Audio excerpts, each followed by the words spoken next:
It is almost a year since the PRA issued its final underwriting standards for buytolet, meaning lenders must change the way mortgage applications are underwritten for portfolio landlords. Borrowers with 4 or more properties will be classified as portfolio landlords and subject to these standards. With less than a month until the changes are implemented, concerns are increasing about the impact on landlords, particularly those just within the classification of portfolio landlords. A lot of this is fear of the unknown, not knowing exactly what hoops will have to be jumped through to secure the required lending. It will certainly make the process more complex and time-consuming, but it is important not to get bogged down in the negative. I see it as good news for brokers because their skills will be in far greater demand.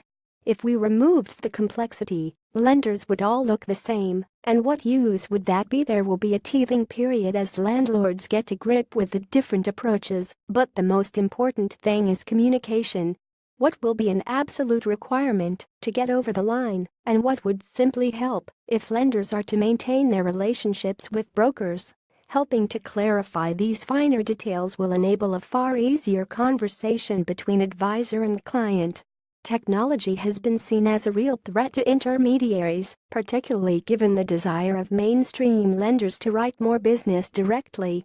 The more straightforward a case, the greater the chance the consumer will bypass the advisor. But technology is not always the enemy, and intermediaries can use it to streamline communication.